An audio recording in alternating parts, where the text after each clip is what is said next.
Libercast presenta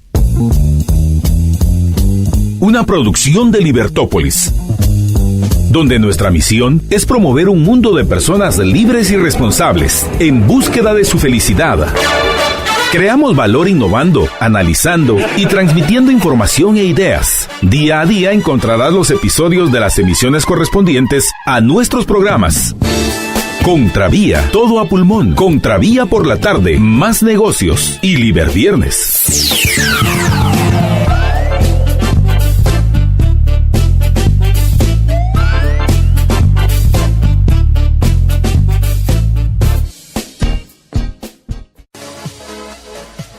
Muy buenas tardes, bienvenidos a Contravía PM. Les habla María Dolores Arias y es un gusto estar con ustedes hoy 19 de noviembre. Ya las 6 de la tarde y arrancamos el programa. Si usted va en el tráfico, con precaución, con calma, el tráfico algo complicado en la ciudad, así que permítame que lo acompañe en el trayecto a su casa. Les habla María Dolores Arias y me acompaña Mario Herrera en los controles. Así que, bueno, hoy vamos a tocar varios temas. Vamos a hablar acerca de lo que está sucediendo, la situación en el volcán y cuáles han sido las medidas que se han tomado con respecto a los pobladores a las orillas, a las faldas del volcán de fuego, que ayer hizo una erupción bastante fuerte. ¿Y de qué se trata esto? Pues de eso vamos a estar hablando. Vamos también a hablar acerca de cuáles son las medidas que ha tomado Conred. También vamos a hacer un enlace telefónico y también antes de finalizar el programa, pues estaremos hablando acerca del tema del presupuesto en cuanto a el tema de salud, al tema del aumento a los trabajadores, a los profesionales de salud que están pidiendo este aumento, que han estado en protesta, que han cerrado las consultas externas ya durante varias semanas y que al parecer están logrando este incremento. El punto es que pues ahora el sindicato mayoritario o el que más agrupa a personas que trabajan en el Ministerio de Salud está diciendo que bueno, que el aumento debería ser parejo y que con quien debe negociar el gobierno, en este caso el ministerio, es con el sindicato mayoritario. De eso vamos a platicar para que nos expliquen cómo funcionan estas negociaciones en cuanto a la parte del tema de salud. Y quiero aprovechar para pues agradecerles a quienes ya se están comunicando con nosotros. Muchísimas gracias a quienes ya se comunican y también ya tenemos en línea a nuestra primera invitada. Ella es Carla Chun, geóloga del INSIBUME. Muy buenas tardes, Carla, ¿cómo está? Buenas tardes, bien, gracias. Cuéntenos cuál es el reporte que ustedes tienen con respecto al volcán de fuego. Bueno, el volcán de fuego presentó su quinta erupción del año 2018. Esta erupción generó columnas de ceniza a una altura aproximada de 6.000 metros sobre el nivel del mar, asimismo flujos piroclásticos y flujos de lava. Durante el transcurso de la madrugada y de la noche del día de ayer pudimos observar bastante incandescencia en el cráter. Desde la ciudad de Guatemala se podía observar esta incandescencia, alcanzaba una altura aproximada de 1 kilómetro. Sin embargo, para esta hora ya tenemos y hemos dado por finalizada esta erupción. Ok, y esto pues obviamente ha dejado consecuencias. Ahora, ¿lo que lanzó el volcán en esta erupción fue parecido a lo que sucedió el 3 de junio? Sí, bueno, podemos hacer una pequeña comparación con la erupción del 3 de junio. Sin embargo, recordemos, ¿verdad?, que la erupción del 3 de junio fue un poco más violenta y asimismo los flujos piroclásticos que descendieron recorrieron distancias mayores. En este caso, los flujos piroclásticos de esta erupción solo recorrieron aproximadamente 6 kilómetros. Recorrieron 6 kilómetros. La pregunta que muchos nos hacemos es, ¿fueron el mismo recorrido o tomaron otras barrancas u otras rutas donde bajó todo este flujo y la lava? Sí, tomaron otra ruta, digamos, algunas similares y otras no. El flujo de lava se mantenía en dirección a la barranca Ceniza. Este llegó a alcanzar 2.500 metros de longitud.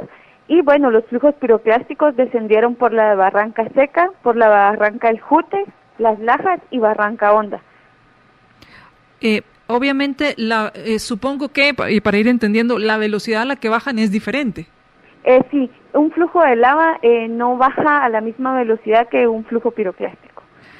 Ahora, esto pues obviamente da cierto tiempo a las personas para evacuar. Ahora, ustedes ya dieron por así decirlo, cuando un volcán hace erupción, tiene un monitoreo, y cuáles son las condiciones que se determinan para decir, bueno, ha concluido esta erupción.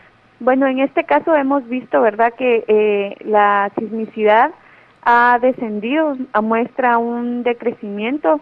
Las explosiones que antes eran más constantes, ahora estas se encuentran con características débiles y moderadas. Esto es un patrón que fuego mantiene diariamente. Vemos que, como lo mencioné, ¿verdad?, la actividad sísmica bajó bastante, al igual que las explosiones ya no son tan constantes, la columna de ceniza ha disminuido y ya solo tenemos como remanente el flujo de lava. Esto se podrá observar quizá en la noche y madrugada, sin embargo ya no es un flujo de lava que está siendo alimentado, sino que es solo un remanente. Ok, o sea, todavía se podría pues observar este flujo de lava. Esto no quiere decir que no vuelva a hacer erupción. O sea, exacto, esto no quiere decir que no vuelva a hacer erupción. Recordemos que el volcán de fuego es un volcán muy activo. Durante años anteriores ha presentado hasta 2 eventos eruptivos por mes. Entonces, este es el caso, ¿verdad? A principios de noviembre tuvimos incrementos en la actividad y nosotros mantenemos el constante monitoreo de este volcán, por lo cual no quiere decir de que este vaya a cesar su actividad. Como lo mencioné, mantiene todavía explosiones, algunas avalanchas en el contorno del cráter y asimismo los remanentes de la erupción. Pues muchas gracias, Claudia Chung, geóloga del INSIBUME. Muchas gracias por tomar nuestra llamada e informarnos cuál es la situación del volcán de fuego en actualmente. Ok, de nada. Gracias. Platicábamos con la geóloga de INSIBUME, la licenciada Carla Chung, respecto a el volcán de fuego. Como ustedes están oyendo, pues ya han dado por concluida esta erupción. Esto es muy importante aclarar, que el hecho de que ya la 5ª erupción se haya dado por concluida debido a las características que nos estaba comentando, no quiere decir que ya no va a ser erupción el volcán. Se mantiene en monitoreo y pues, como nos decía, es un volcán activo que ha tenido hasta 2 o más erupciones por mes. Y esto pues me lleva al tema de lo que ha sucedido con la parte del volcán. En cuanto a eso, pues se han ido o se ha buscado el desalojar a las personas que están en el volcán, y pues muchas personas se han pues negado a desalojar estas áreas, y en especial pues una de las comunidades o las aldeas que se volvió emblemática por la información que fluyó y que hubo durante toda la tarde con respecto a todo el día con respecto a esta evacuación, pues fue, como les decía, la comunidad Ceilán, que es una comunidad con cafetales y exuberante vegetación, pero que está muy alejada de la ruta nacional 14, la RN 14, y que es muy difícil llegar a este lugar.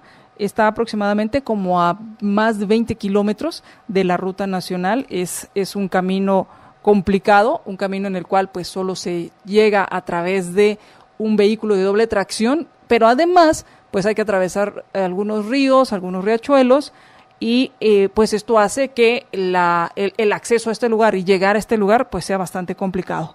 Es una aldea, un lugar donde se calcula que, una comunidad donde se calcula que habitan aproximadamente, pues según las noticias o según los reportes, unas 8,000 personas.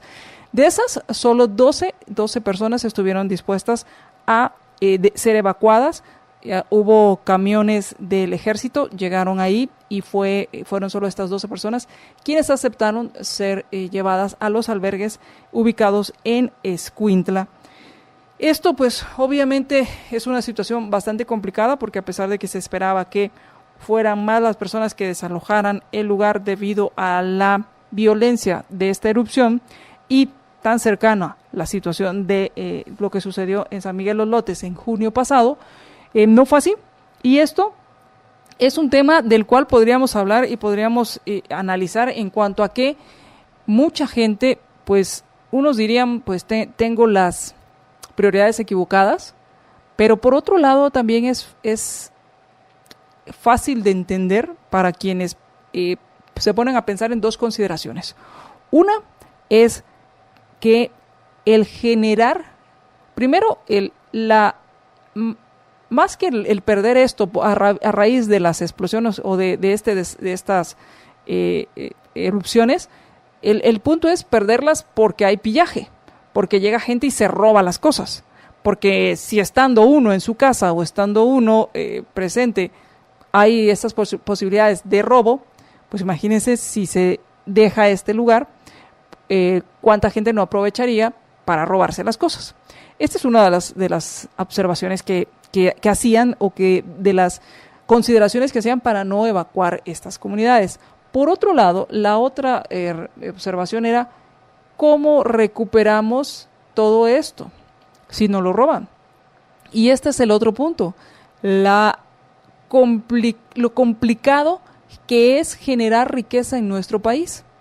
Y complicado para todos, para quienes tienen ideas y quieren ponerlas en práctica, para quienes tienen el capital y quieren poner alguna empresa, para quienes tienen el talento y la capacidad humana de emplearse y que no encuentran empleo, para quienes quieren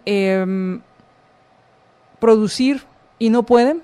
Y entonces el punto es lo complicado que es generar riqueza. Y entonces la pregunta es, esto me recuerda a la situación en un huracán, en esta temporada de huracanes, que nos comentaban el año pasado cuando vinieron Joanny Sánchez y su esposo Reinaldo, y nos decían, pues la gente, a pesar de que llega el ejército a desalojar, porque no es evacuación, es desalojo, mucha gente se esconde para cuidar el único refrigerador que tienen, y no quieren dejar el lugar aunque vaya a pasar un huracán por ahí, para cuidar el único refrigerador que tienen, porque no saben y es muy probable que nunca vuelvan a tener otro refrigerador.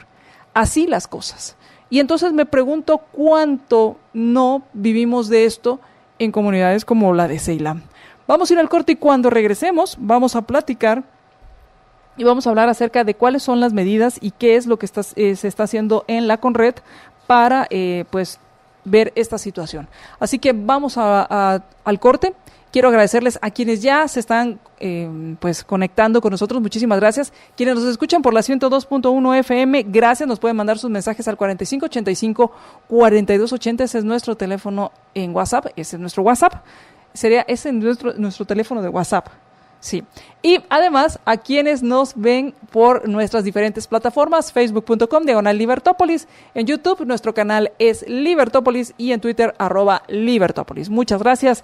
Vamos al corte, regresamos, pero antes quiero aprovechar para hablarles acerca del Festival del Sabor y sabor campero. Disfruta de tu menú favorito de sándwich de pollo extra crujiente a solo 35 quetzales de lunes a viernes por tiempo limitado. Así que si te encanta el sándwich de pollo extra crujiente, ahora está a solo 35 quetzales y lo puedes disfrutar en Campero. Llama al 1777.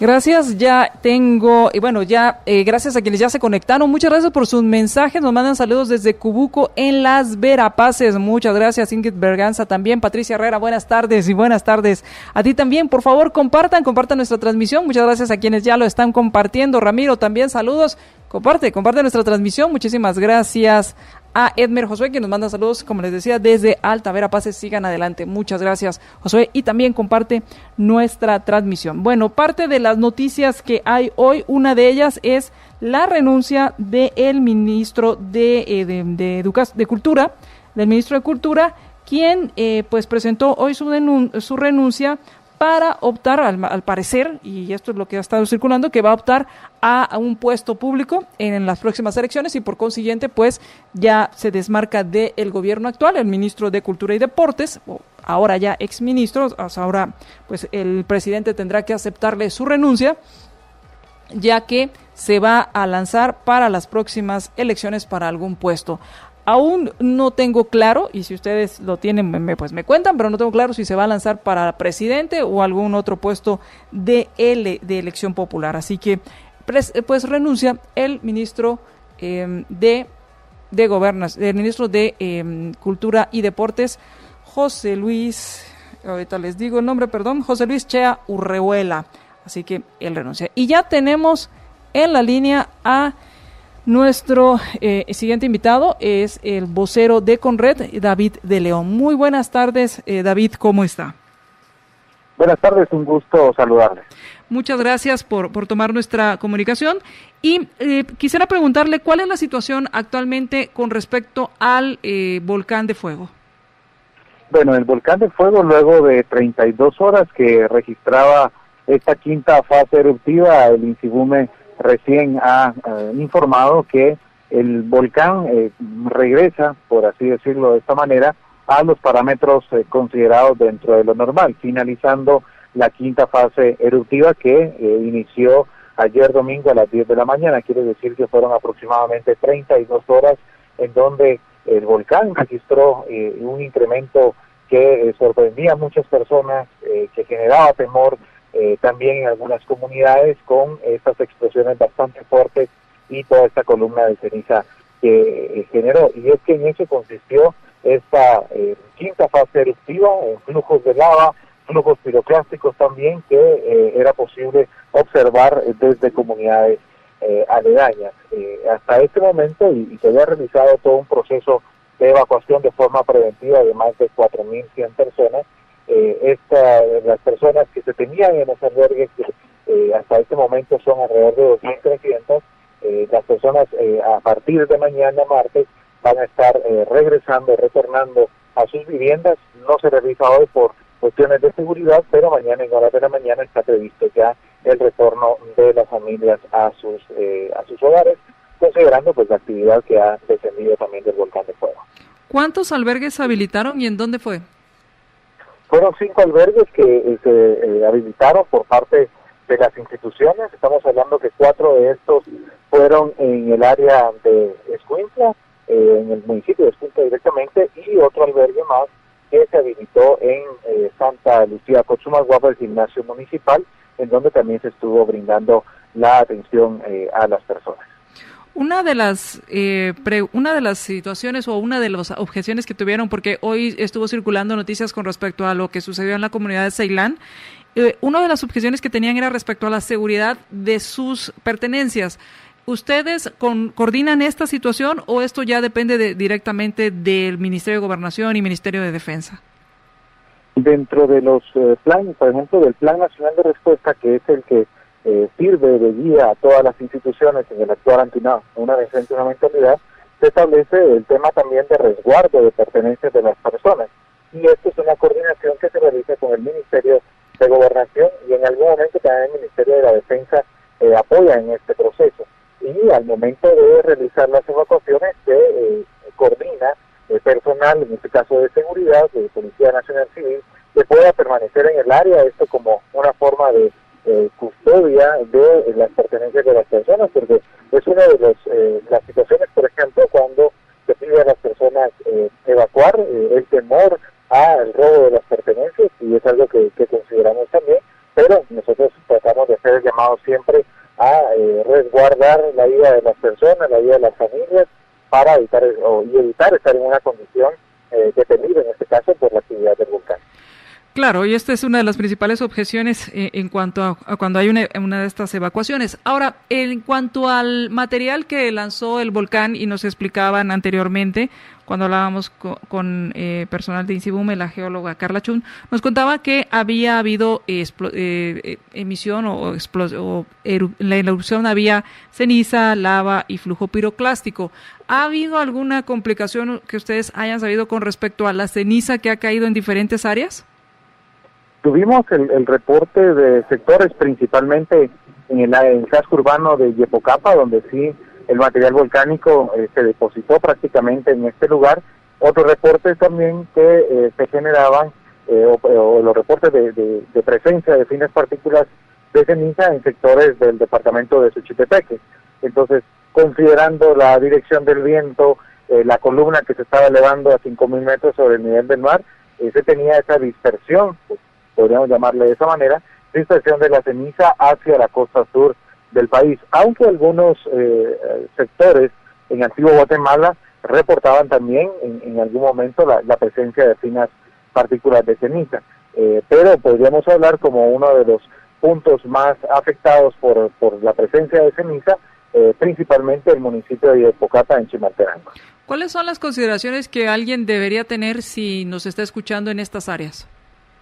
Bueno, lo principal, considerar la condición de riesgo que es latente, que el volcán pues ha tenido más de 500 años de actividad, y es importante que al momento que el líder de la comunidad o que yo con mi familia observe que la actividad del volcán se está incrementando, y convivo diariamente con el volcán, puedo llegar a un momento a tratar de comprender o de conocer al volcán cómo se comporta, evacuar hacia las áreas seguras que se tienen establecidos, o incluso participar o informar a las autoridades de la actividad que se está presentando, pero principalmente mantener la calma ante un incremento en la fase volcánica, a tomar en cuenta también de la presencia de finas partículas de ceniza, los problemas en la salud que puede tener en su momento, cubrir recipientes donde se almacena agua, los alimentos, en fin, creo que son las recomendaciones que la población en estas áreas que habita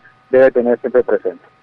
Y actualmente las alertas se mantienen, han cambiado pues no sé si es intensidad o grado, las alertas que habían en las diferentes áreas alrededor del volcán. Bueno, por el momento se mantienen las alertas. En el caso de municipio de Escuintla, las autoridades declararon esta alerta roja municipal. La alerta se mantiene para la atención de las personas que aún se encuentran en albergues, que estamos hablando que son más de 2.300 personas las que se encuentran ahí, y luego en Yepocapa y en sectores del departamento de Escuintla que declararon una alerta también naranja, también está vigente esta alerta como una medida de prevención y atención de las personas que aún permanecen en estos lugares. Y por lo que me comentaba, entonces a partir de mañana empezarían estas personas que están estas 2.300 personas que están en los albergues. ¿Ustedes también tienen coordinado con llevarlos a sus lugares de origen? Sí, se tiene ya la coordinación, y eso es un esfuerzo que se tiene tanto con diferentes instituciones, pero también con la iniciativa privada que ha dado los buses para que las personas en su momento puedan evacuar, pero en este caso mañana martes, para que puedan retornar a sus viviendas lo antes posible, de una forma programada, de una forma segura también. Pues muchas gracias por darnos la información, y bueno, nos mantendremos al tanto.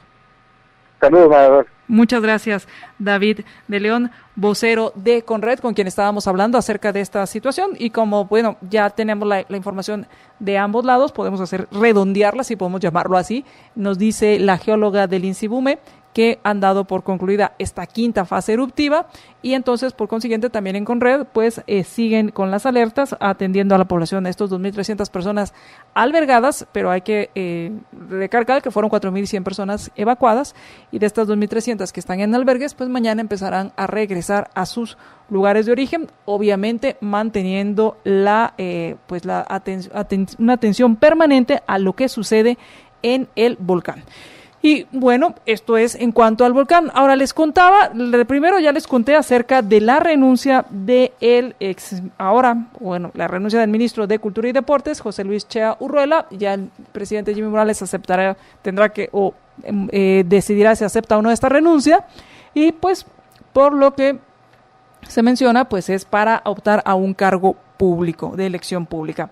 Por otro lado, ya también hubo una audiencia, la audiencia en la cual un ex policía aseguró que en el Ministerio Público le habían ofrecido algunos beneficios para poder de reducción de pena si presentaba declaraciones. Esto fue durante el quinto día o la quinta audiencia de primera declaración en el caso Gavilán, y quien declaró esto fue el ex policía Axel Martínez Arriaza.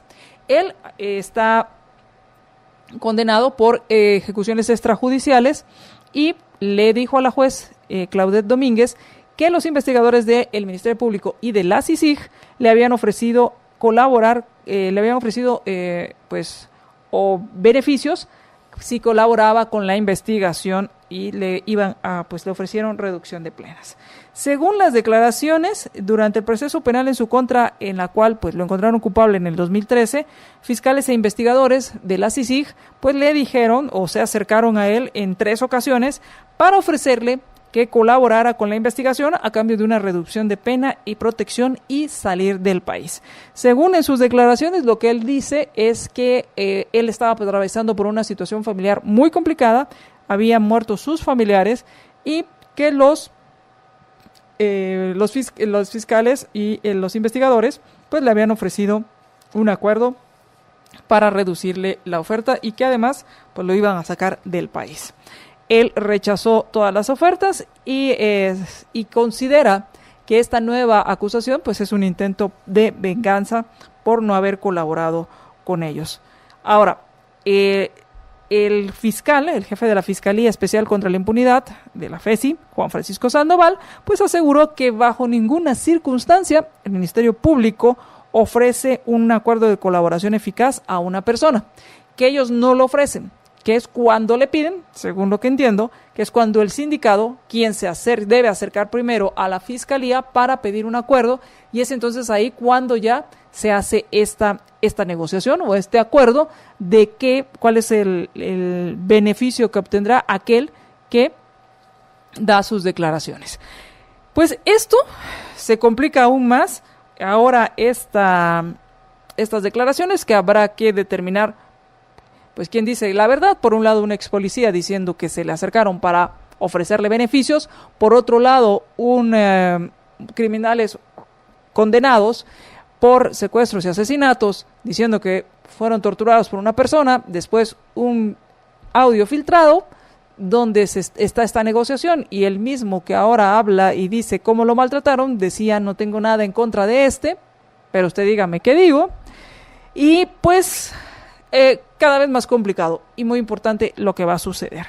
Y de esto precisamente voy a escribir mañana, va a salir publicado mi artículo mañana acerca de este caso y cuáles son las implicaciones, al menos que en lo personal considero que tienen.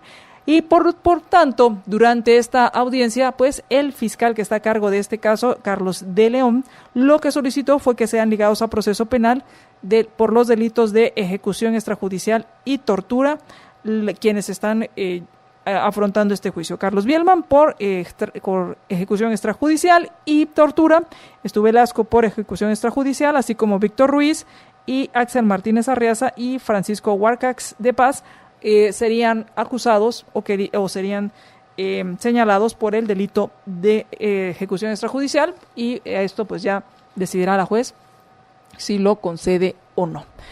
Otro tema que también ha estado circulando, hoy resulta que citaron a quien está como Contralor General interino. Recordemos que en estos días está el proceso de la elección del nuevo, no la elección, pero sí la elección, porque el primer paso es crear esta lista que genera la comisión de postulación, y precisamente la comisión de postulación en este momento está en ese proceso de generar esas listas. y tengo entendido que hoy eran las pruebas psicométricas para quienes habían pasado ya el primer filtro. Bueno, pues quien está en su lugar o quien está ocupando el puesto como Contralor General de manera interina fue citado por parte de la bancada del bloque Todos. Esto en relación a un contrato que firmó la ex fiscal Telma Aldana con un asesor de nombre José Carlos Marroquín. Y entonces lo que informó el Contralor en funciones fue que se está llevando efectivamente una auditoría especial a ese contrato. En esto, pues el Contralor lo que dijo es que no sabe si ya hay denuncias. Lo que sí puedes asegurar es que se está trabajando en una auditoría especial y que pues esperaría que en 2 semanas este informe estuviera listo, ya que llevan más de un mes trabajando en esta auditoría. Según el diputado de Todos, el diputado Felipe Alejos, pues habla que la ley no permitiría este tipo de asesorías y que debería pues existir una denuncia en contra de que, según él, se cometió una ilegalidad. En este caso, este personaje o este señor José Carlos Marroquín Pérez, pues es quien se menciona o se está hablando que sería el compañero de fórmula de Telma Aldana en su búsqueda por la presidencia, lo cual pues suena bastante descabellado en cuanto a que no es tan conocido, aunque pues tal vez el hecho de ser hijo de Óscar Clemente Marroquín, quien es propietario de un vespertino, le daría pues cierto mayor conocimiento de la población. Aún así, pues está en investigación este contrato. La Contraloría, el Contralor General de Cuentas en funciones dijo que ya se está haciendo la auditoría, llevan más de un mes haciéndola, en 2 semanas presentan el informe y con este informe pues el Congreso tendrá que decidir, o al menos el bloque de Todos decidirá qué acciones seguir, y obviamente también la Contraloría General de Cuentas determinará presentar o no la denuncia siempre y cuando encuentre anomalías que considere que deban ser revisadas. Si encuentra que todo está correcto, pues supongo que no será así, veremos qué pasa, y por tanto pues se deberán presentar las denuncias que correspondan y será el MP quien deberá investigar si estas proceden o no proceden. Así las cosas. Vamos a ir al corte y cuando regresemos hablemos acerca del Congreso, hablemos acerca del presupuesto y hablemos acerca de con quién debe negociar el gobierno cuando está haciendo negociaciones salariales con los empleados, con sus empleados, porque resulta que dijeron que el líder sindical del sindicato mayoritario del Ministerio de Salud dijo, miren, con quienes tienen que hablar es con nosotros somos el sindicato que más asociados tiene, que más afiliados tienen, y es a nosotros a quienes les deben hablar. ¿Es así?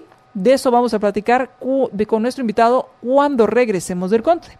Y quiero aprovechar pues para hablarles acerca de algo que les puede ayudar y pues primero que les va a resolver muchos problemas en cuanto a si usted está pensando en cambiar, en remodelar su casa para este fin de año. Muchas veces uno dice, bueno, vamos a aprovechar ahora que viene el aguinaldo, que vienen los pagos, que vamos a tener cierto tiempo, en algunos lugares hay vacaciones, y ¿por qué no remodelamos a la fachada de la casa o cambiamos el piso en la casa? Pues Samboro tiene diferentes tipos de cerámica que se pueden poner en diferentes áreas, y para eso pues es importante que te asesores con los expertos, y para eso está Samboro, para asesorarte cuál es el tipo de cerámica que mejor va a quedar en los espacios que vas a utilizar, si hay mucho o poco tráfico, si es para un interior o para un exterior, y te va a asesorar cuál es la mejor opción que tienes para optimizar y aprovechar al máximo tus recursos. Así que ve con Samboro, ve con los expertos y samborízalo con Samboro.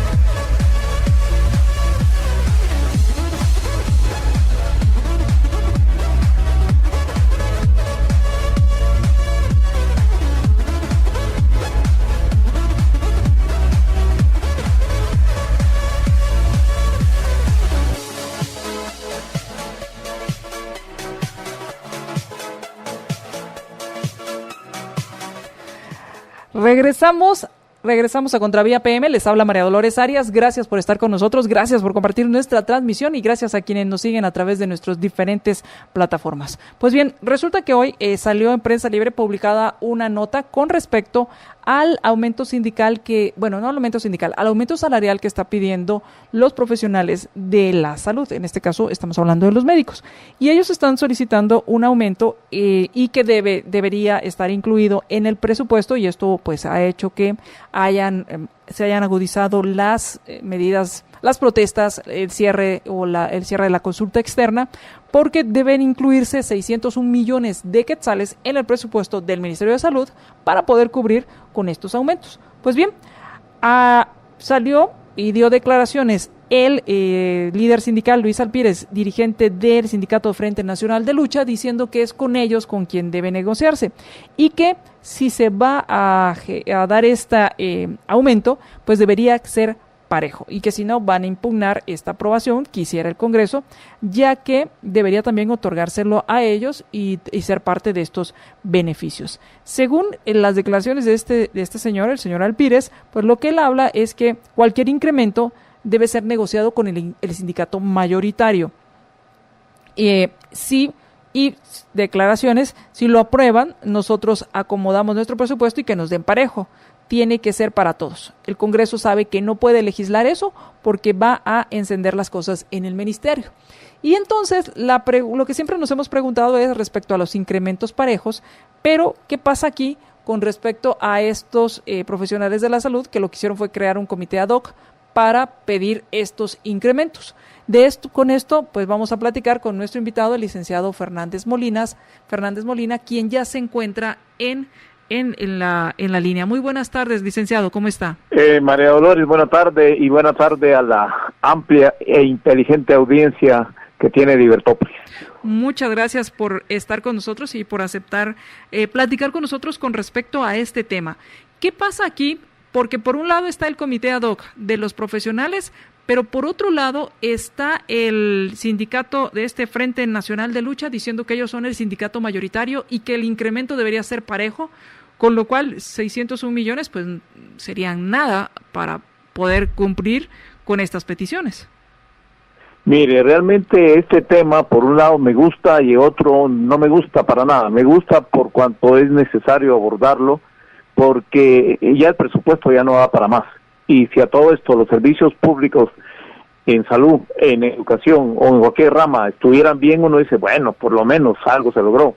Pero ni siquiera eso, ni siquiera los salarios de las personas que están dentro de los sindicatos. Digo que no me gusta, me gusta por eso, pero no me gusta porque todo este tema se ha amañado, se ha tergiversado. Realmente desde el primer año de vigente la Constitución ya empezó a prostituirse este tema, porque la Constitución es clara en el sentido que los trabajadores del Estado van a estar regidos por una ley diferente al Código de Trabajo. Es clarísimo el artículo 108 y lo repite el Código de Trabajo, que no aplica para los trabajadores públicos.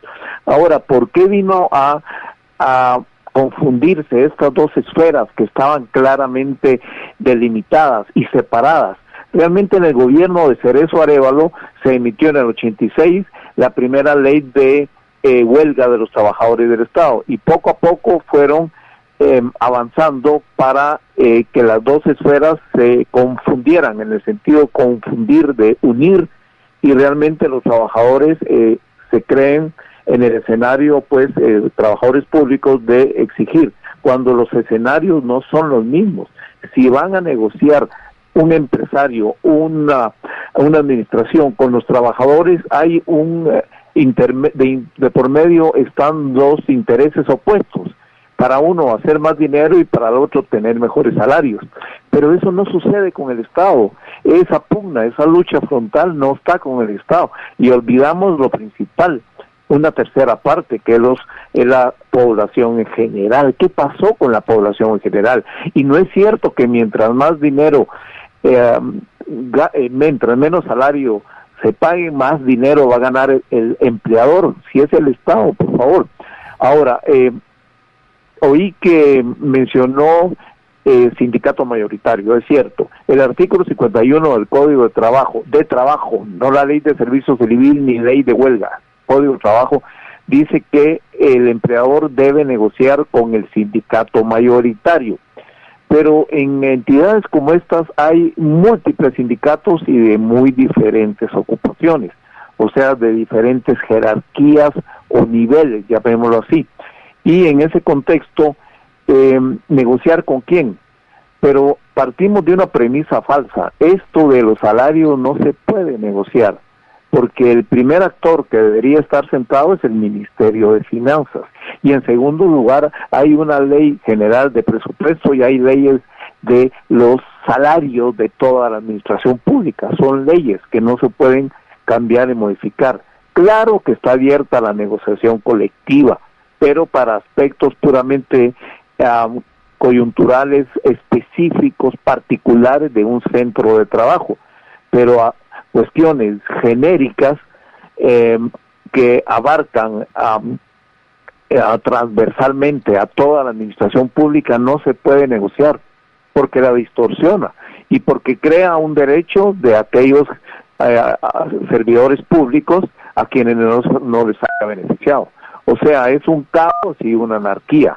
El señor Alpírez no está pidiendo que se les tome en cuenta a los demás trabajadores, usemos el verbo correcto, está amenazando que si no los incluyen, realmente ellos van a hacer a su vez un movimiento de mayor espectro, de mayor alcance, por la razón de los trabajadores, que son 50,000, que puramente los médicos. Así es, por parte de sus declaraciones le hemos advertido al ministro de Salud de que si ellos, los médicos, hacen un acuerdo fuera de nosotros los impugnamos. ¿Qué se puede impugnar al respecto? ¿Es posible impugnar esto? Realmente no es posible. Sí, los médicos crearon un comité ad hoc, que también está en el Código de Trabajo, pero tiene otras especificaciones y otro cometido, el comité ad hoc. Comité ad hoc es una especie de sindicato en miniatura cuando no hay sindicato. O sea, es el mecanismo, es la vehículo por medio del cual empresas con pocos trabajadores, empresas pequeñas, pueden entablar conversaciones y negociaciones específicas con el empleador. Ese es el espíritu del comité ad hoc. Pero yo estoy claro, donde hay un sindicato y un comité ad hoc, predomina con mucho el sindicato, eso no me cabe ninguna duda.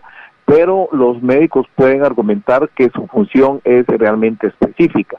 Y suponiendo, y dentro de lo distorsionado que está todo, que se lograra ese aumento para el sector de los médicos exclusivamente, yo no veo por qué el resto de los servidores de salud tienen que argumentar un derecho adquirido por eso.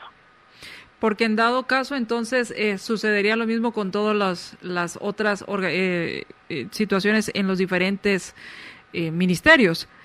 Y la pregunta que me surge al respecto es, entonces, si existe este comité ad hoc, si existe este artículo 108 que nos comentaba que se aplica una ley diferente, ¿en qué momento? Y usted hablaba de Arévalo, no, perdón, ¿era Benicio Cerezo, creo, o Arévalo? No recuerdo ahorita que habló. Benicio Cerezo, no. Benicio Cerezo, sí. Realmente la Constitución, que es la que nos rige, afortunadamente el día de hoy, es la Constitución de 1985.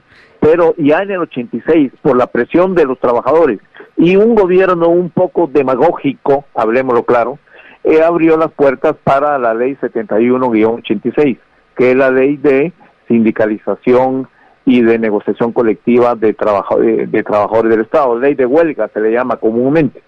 Entonces, en ese sentido, se fue abriendo la compuerta y los parámetros que rigen a la iniciativa privada los fue absorbiendo en lo que les fuera útil los trabajadores públicos. Cuando los escenarios son totalmente diferentes. Una iniciativa privada sí lucha por los beneficios que se den o no se den en una negociación colectiva. ¿Por qué? porque es una empresa que heredé de mi papá y a su vez del abuelo que trabajó mucho, y yo esa empresa, en la medida de salarios y prestaciones que pueden significar mucho dinero o la quiebra de mi empresa, yo la defiendo con las uñas, o sea, yo la defiendo. Pero la mayoría de ministros que dentro de un año saben que ya no van a estar, y que el que venga atrás que arree, y que tienen también compromiso político y tienen también aquella inspiración demagógica, ¿y para qué se van a meter a líos con los trabajadores? ¿Para qué armar una gran huelga general de educadores o de médicos o de extensionistas de agricultura? ¿Para qué? O sea, no es el mismo escenario. Y repito, en el escenario natural del derecho laboral, de donde surge el Código de Trabajo, es una lucha, como que estuvieran jalando el lazo, un grupo de este lado y otro grupo, a ver quién jala más. Es una lucha, repito, frontal. Mientras menos salario, no es tan simple, pero veámoslo así, mientras menos salarios pago, más ganancias voy a tener, y los trabajadores lo ven al revés. Mientras más salario nos paga, no nos importa que la empresa no tenga tantas utilidades, pero es un cara a cara entre dos. Aquí es entre tres, porque están los trabajadores, la entidad nominadora, o sea, el ministerio, la dirección, o lo que fuera, y está también el Ministerio de Finanzas. Al final, bueno, señores, ¿y quién paga? ¿Por qué se ponen ustedes de acuerdo en salarios y el que pago soy yo? Y sobre todo, que hay una ley general de salarios, por Dios, que aplica a todos los servidores públicos. Modifiquemos esa ley si quieren, pues, pero de momento esa es la ley, y esa ley y la normativa establece que no puede llegarse a ningún compromiso económico sin el visto bueno del Ministerio de Finanzas. O sea, a eso me refería por un amañamiento, una tergiversación que no se está cumpliendo, tanto en lo legal como en lo lógico. ¿Cómo estamos con compromisos de los cuales no se sabe la fuente de financiamiento o que no están incluidos? Pero ya dije en cuanto a salarios, pero hay otro aspecto más, ¿sí? Y regreso a la metáfora de jalar el lazo, una pugna a ver quién jala más el lazo. Estoy diciendo que aquí hay un tercer elemento, que es la población. Los maestros deben servir a la educación pública, los servidores de salud deben atender los hospitales y todo lo demás centros de salud. Claro, todos queremos que se dignifiquen, por más sencillo que sea el trabajo, y se paguen salarios más dignos. Yo estoy totalmente de acuerdo, pero no por medio de la fuerza y menos por medio de las advertencias. Y realmente quien sale perjudicado de la población, y lo más irónico, María Dolores, que a todo esto uno se dijera, después de tantas luchas de los servidores de salud, del magisterio y todo, que las condiciones de trabajo fueran buenas. Regresamos al mismo punto, en que los que sí se sirven y aprovechan y salen beneficiados son los directivos, así de sencillo. Así es. Entonces, ahorita tomando la idea que hablaba, que no se pueden ofrecer o no se pueden negociar o autorizar estos pactos si no llevan el visto bueno de finanzas, me pongo a pensar lo que sucedió con el pacto que se firmó con el magisterio, que estaban viendo después de dónde sacaban dinero. Mire, ese pacto sí está desproporcionado, y que 5% anual y cuestiones que sí se salen realmente de contexto y ya hacen reventar el presupuesto. Ya no se puede.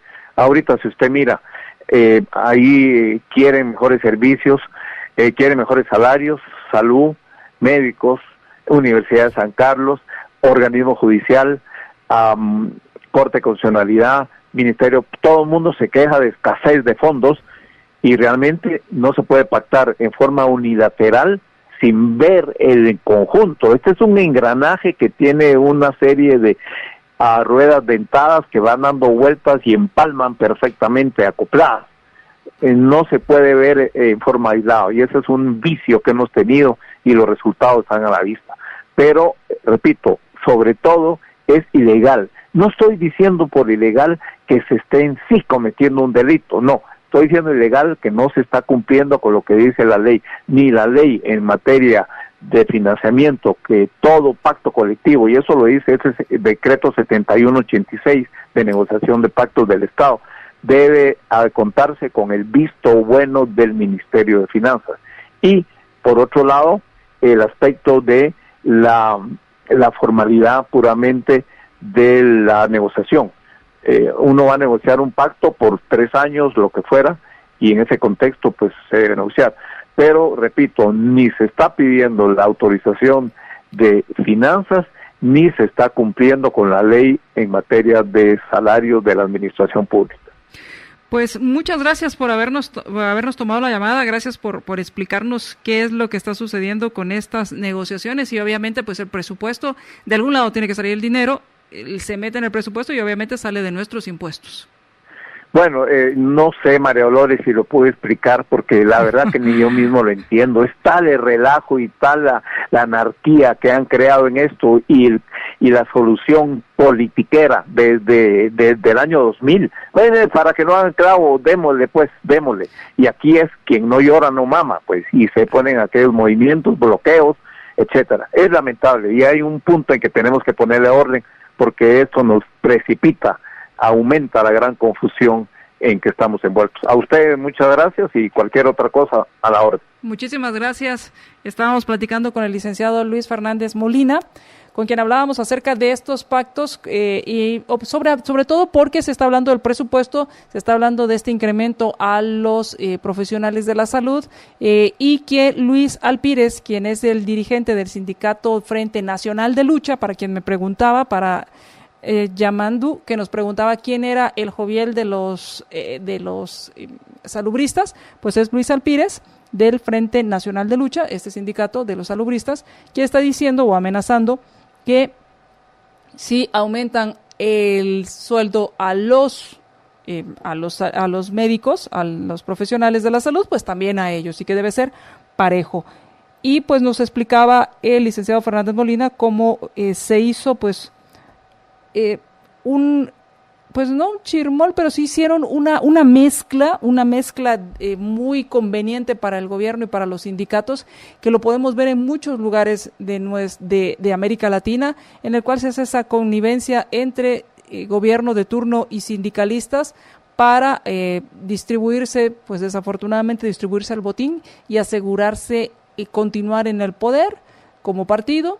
Podríamos verlo muy claramente como sucedió en México durante muchos años y en muchos otros lugares, y para esto ha servido el hecho de brincarse las reglas, de generar leyes que ayuden o que sean muy difusas o pues no reforzar aquellas que establecen esa diferencia entre el servicio público y las negociaciones en el ámbito privado. Así que vamos a seguirle dando seguimiento a esto porque pues el presupuesto se está discutiendo y ya se están pues viendo cómo se van a repartir el dinero que tanto trabajo nos cuesta a usted y a mí y a todos los que me escuchan, ganarlo y pagarlo en impuestos. ¿Para qué? Porque por otro lado no hablamos de las plazas fantasmas en la parte de salud y también de las plazas fantasmas en el Ministerio de Educación y muchas más que seguramente hay en diferentes organizaciones del Estado y que además, esa es una parte, la otra parte es aquellos que están trabajando sin cumplir con las características y los requisitos necesarios para ocupar ese puesto y aquellos puestos que son realmente innecesarios. Quiero agradecerles a todos quienes nos mandan sus mensajes. Gracias, Yamandu, ya respondimos a tu pregunta. Muchas gracias a todos quienes compartieron nuestra transmisión. Vamos a nuestro siguiente programa en Más Negocios, donde vamos a estar hablando acerca de turismo sostenible, cómo aprovechar un gran potencial que tiene Guatemala como el turismo para generar esa riqueza, para que llegue a muchos lugares y que la población y muchas personas puedan aprovechar todas estas bellezas que hay en el país, cómo desarrollarlas y cómo convertir a Guatemala en un atractivo turístico muy importante. Pero quiero aprovechar también para invitarlos a que disfruten de lo mejor de la San Martín. Y es muy fácil, solo marcan 2215-1515, 2215-1515 y llega San Martín hasta la puerta de tu casa o tu oficina si estás en las zonas 9, 10, 14, 15 y 16. Llamas y obtienes lo mejor de la San Martín. Libercast presentó una producción de Libertópolis. Recuerden que si quieren conocer más de nuestros programas, seguirnos en las diferentes redes sociales, o si quieren ver nuestros programas y conocer a nuestros conductores e invitados, pueden ingresar en www.libertopolis.com. Recuerda suscribirte y dejarnos 5 estrellas para que continuemos trabajando en producir más podcasts de tu interés. Libertópolis, ideas con valor.